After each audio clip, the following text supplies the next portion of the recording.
On that. You know, it's a process. You know, this year is going to be another process. Who cares what we did last year? You know, when we show up on the floor, we're not the Eastern Conference champions. You know, it's a totally different year. There he is, LeBron, 2 months shy of turning 31 in his 13th season and is trying to make it to the NBA Finals for the 6th straight time. Stephen A., what are we going to see from King James this season? More the same. I don't think I think that you'll expect to see him less minutes. I think as he gets older, he gets wiser. His physical dominance over the rest of the sport, I think, will dissipate a smidgen simply due to the fact that you have to take into account that he's not getting any younger. He is 31 years of age. But it's becoming to be almost 31 years of age, but it's becoming to be an older because of the mileage. But the fact that he's accustomed to playing into April, May, and June, because he's accustomed to doing all of these things, there's a lot of wear and tear on the body. This is why it was so important for David Griffin to keep the team intact and to get a Tristan Thompson re-signed, to have him and Love, how it's important to get a Kyrie back. The J.R. Smiths of the world, acquiring Mo Williams in the offseason. Excuse me. You've got to get these guys because during the regular season, LeBron doesn't need to really be playing more than 30 minutes a game. It's almost like you really wish he had Greg Popovich. I think the masterful job of the year, the season before last when the Spurs won the title, how every single member of the San Antonio Spurs, including Kawhi Leonard, all played 30 minutes or lower. No one it's unreal. Only Greg Popovich has proven he could do something like that.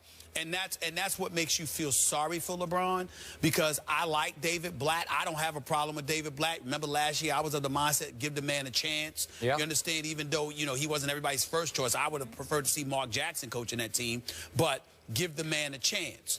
It's just that I don't know how you can manage those minutes. So LeBron will do it himself. I think he'll take less minutes. I think he'll look to get others involved. I don't think you'll see him as aggressive offensively. I think he has a number of successful years ahead of him. My issue with LeBron is one thing and one thing only. And last year was so incredibly unfair to him because, my goodness, 2 of the big 3 go down. And I mean, to me, it was just unfair for the load he had to carry. But in the end, you have 4 finals losses. I've gotten to the point where I would rather see LeBron lose earlier than go to the finals and lose again. I just don't want him to lose in the finals. If you're going to lose before the finals, because it's nothing worse than getting so close and then falling down. And that's happened to him on 4 occasions, and it could happen a 5th, and I don't wish that on him. For LeBron's sake, I hope you're right about his reduced minutes this year. This is his 13th NBA year, as Molly points out. Michael Jordan played a total of 13 years for the Chicago Bulls. So LeBron's getting up there in NBA age. But Stephen A., the one thing I love about LeBron James, he loves to play basketball. I don't think he has nearly enough respect for David Blatt to treat him like he's his Greg Popovich. Like, oh, coach, if you tell me to sit, I'm going to sit. No, he's not going to sit. So I'm not sure the minutes will be as dramatically reduced as they should be. Because if LeBron is as smart as you say in his maturity, then he should take nights off. He should play a few minutes some games. You have to. In fact, I would like to see the Miami Heat win home court advantage over the Cleveland Cavaliers, because if they did, it would say that LeBron just didn't play that much, and then I would still go ahead and pick the Cavaliers, even without home court, to beat D. Wade and company in the Eastern Conference Finals. You got to remember a couple of things to throw out here. LeBron James has compiled 35,000 plus minutes in the regular season and 7,500 minutes in the postseason. That's nearly 43,000 minutes he has compiled. That's number one. Even though he averaged 36 minutes last year, he averaged 42 in the playoffs. And for his career, he's averaging 39 minutes a game.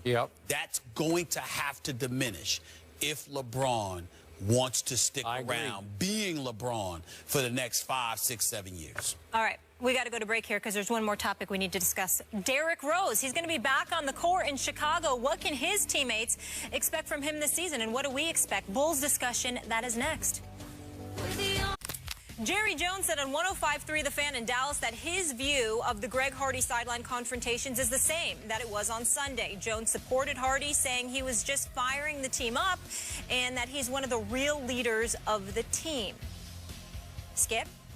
What's your reaction to what Jerry had to say? I don't like it.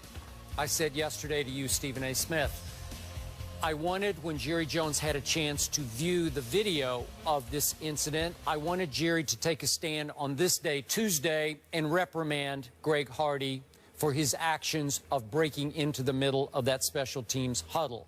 And from what again, we're just having to go off the top of our heads here off these quotes. He didn't really even address that. He dodged the question, basically, and said he's still, I'm just paraphrasing, he's still all in on Greg Hardy, is looking to sign him long term. He's a relatively young player, and he's part of the Cowboy future. I did not want to hear that today, because Jerry Jones is not only the owner and president of this team, he is the general manager. He manages the football part of this organization, and a strong message needed to be sent that it is completely unacceptable for Greg Hardy to break into the middle of a special teams huddle to blast the special teamers and get to the point of getting so out of control that the assistant head coach and special teams coordinator was forced to try to shove him back out of that huddle. And a confrontation ensued that included Devin Street and finally Des Bryant. Wholly unacceptable. But there is a time and a place for that kind of passion to overflow, that kind of rage to win to be channeled in the direction of special teams players who laid down on the job and allowed a 100-yard kickoff return that lost the football game. And that time and place might be over on the sideline on the bench area, where you take one at a time and you say, what are you thinking about? And where was your effort? And where's your guts and heart, young man? Because I think Greg Hardy has the potential to become a veteran leader of this team, but he has now only played 2 games for this team, and I don't think it would be out of bounds for the owner, president, general manager to put him back in his place, because, as you said, the sometimes puppet head coach is not going to do that. I believe Tony Romo did try to do that, because the Dallas Morning News reported that Romo went up to Greg Hardy during the media time in the locker room and pulled him aside and talked to him for several minutes. And I don't know exactly what he told him. I'm going to guess that he told him, watch what you say to the media. Don't dig a deeper hole. So we got the no comment, no comment, no comment. Thank you very much, media. I wanted to hear something constructive, objective from Jerry about Greg Hardy, and I didn't, and I'm disappointed in Jerry, and he's now set himself. I opened the show by saying he's the biggest, easiest target in sports, and now it will be open season on Jerry Jones all day long today. Your thoughts? Skip Bayless, am I correct in surmising that what you're saying essentially is that you have a problem with the timing of what transpired with Greg Hardy? Yep. And how this is not the time or the place for Jerry Jones to support Greg Hardy. This is today is not. Now that you've had a chance. Remember, when he was asked after the game, he's outside the locker room, and he said, I didn't see it. What I'm saying to you is that in the grand scheme of things, as uncomfortable as it is for everybody to admit, what you really have a problem with is how stuff looked as opposed to what happened. And the reason why you have a problem with how stuff looked is because of a checkered past that will not be able to escape Greg Hardy. Yep. That's the reality, okay?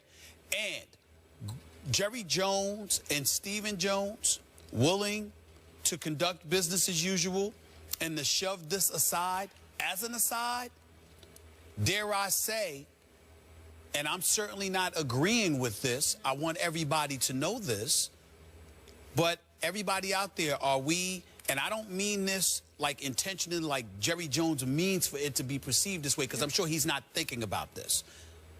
But are we wondering now, is there any wonder as to why issues of domestic violence and stuff were basically shoved under the rug, per se? Like it wasn't the issue that it needed to be? Because think about this. If there were no video from Ray Rice, who's to say people would react the way that they are right now about Greg Hardy. You see what I'm saying? Because if you're looking at the NFL culture, you have a 71-year-old billionaire who happens to be the owner of the Dallas Cowboys, owns the billion-dollar playpen, et cetera, and what is he doing? He's basically saying, look, man, he's relatively young, and his skill set is something that we need, because he's trying to win football games. And in the immediate aftermath of Greg Hardy, I'm not going to engage in condemnation, but I will say this. I'm talking about based off of Sunday's game. I'm not going to engage in condemnation, but I will say this. Did he not look scary to you? He looked pretty damn scary to me. And when you looked at him out of control, I saw the football player. You saw the football player. Frustrated by the level of ineptitude and the lackadaisical effort put forth by the special teams. The critics of Greg Hardy, however, saw, oh, that's what she was talking about. That's correct. No, you're right. When they were, am I lying? No, you're right, right or wrong. And that's my point. So either Stephen and Jerry Jones don't know, or they know and don't care nearly as much as they do about trying to win for a change. And that's what this is right here. So what I'm saying to you is, let's understand something. What you're really appalled by based off of Sunday was the timing. Yes, and they're about to go back out on the field. And the timing of it has everything to do with Greg Hardy's past. If this were another player, you would have said he's immature. But Greg Hardy, I'd say that's out of bounds. I'm not saying you're saying he's. No, we all know it's out of bounds. I'm saying you would attribute it to immaturity, and that player has to be disciplined. Whereas in the case of Greg Hardy, we're more vehement about it because people looked at him and said, yo, there's something unstable about that brother, right or wrong. That's what they were saying. Okay. That's the bottom line. All right. Look, just my personal view here. I've told you before, I would not have signed it. Right. Do I think that he committed heinous domestic violence? I do, even though his conviction got overturned when it went to the jury trial because she didn't show up and the police indicated she was paid off. But getting back to Cowboys signing, remember, Jerry's daughter, whom I know, named Charlotte, she's a very bright woman. She's a Cowboys executive, and she made a big case at that time. This is a great opportunity for us with Greg Hardy to address this issue, keep it at the forefront, and I'm not sure that's happening just yet. Not sure. No. In fairness to both Stephen and Jerry Jones, the resident Cowboy hater, that's just playing games, having fun. In all seriousness, I don't believe they're intentionally insensitive. I think they're focused on winning, and sometimes that blinds you to the sensitivity that you need to have towards others. I don't believe for 1 second that they intentionally are being insensitive. No, but winning is paramount. Speaking of winning, NBA season kicks off tonight, and what player is under the most pressure this season? KD, CP3, we'll get into that in just a bit. Stay here.